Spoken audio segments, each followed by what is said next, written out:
जय श्री हरि। कहा जाता है अगर पवित्र स्थानों पर दीपक जलाया जाए तो भगवान नारायण की कृपा प्राप्त होती है। पुरुषोत्तम मास में श्रद्धा से दीपक जलाने पर 1000 गुना फल पुण्यदायी प्राप्त होता है। लेकिन ज़्यादातर लोग मंदिर में ही दीपक जलाकर रुक जाते हैं।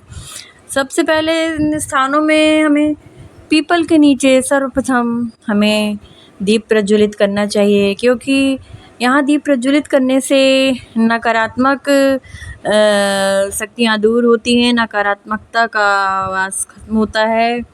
तो पहला स्थान पीपल। दूसरा स्थान की अगर हम बात करें तो पीपल के बाद वो एक ऐसा स्थान है जहाँ पर दीपदान करने से अक्षय पुण्य फल की प्राप्ति होती है। तो उसके बाद हमें अपने घर में माँ तुलसा पर दीपदान करना चाहिए। पुरुषोत्तम मास में तुलसा जी का बड़ा ही महत्व है। माँ वृंदा की सेवा हमें पुरुषोत्तम मास में करनी चाहिए।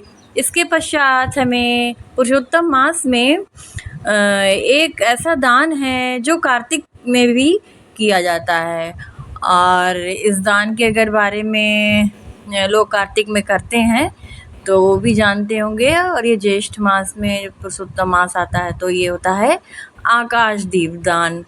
आकाश दीपदान को ब्रह्म मुहूर्त में किया जाता है और घर के सबसे ऊंचे स्थान पर आकाश की तरफ दीपक दिखाकर भगवान भोलेनाथ और विष्णु भगवान का नाम लेकर दिखाया जाता है, और उसे ऊंचे स्थान पर उसे दिया दिखाने के बाद उसे रख दिया जाता है। तो आकाश दीपदान का भी बड़ा ही महत्व है।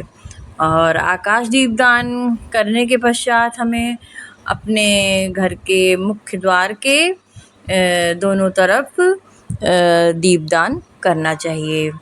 दीपदान का पुरुषोत्तम मास में बहुत ही ज़्यादा महत्व है।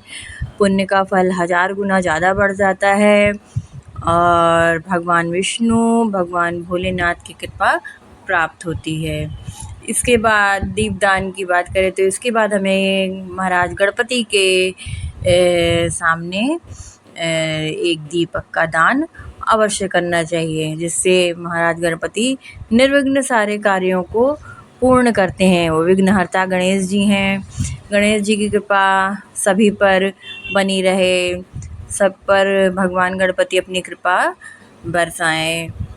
तो ऐसी ही कामना करते हैं इस पुरुषोत्तम मास में। तो एक दीपदान भगवान गणेश जी के सामने अवश्य करें।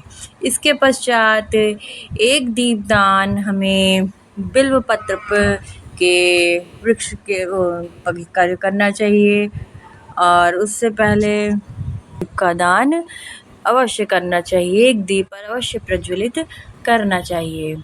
और इसके बाद हम जो है एक दीपक का दान बिल्व पत्र के वृक्ष के पास करेंगे, जिसमें बहुत कम लोग जानते हैं कि बेलपत्र का वृक्ष भी बहुत पवित्र माना गया है। यहाँ दीपक जलाने से घर की नकारात्मकताएं दूर होती है, मन को शांति मिलने का बताया गया है। उसके पश्चात हमें केले के वृक्ष में भी दीपदान करना चाहिए। केले के वृक्ष में भगवान विष्णु का वास होता है।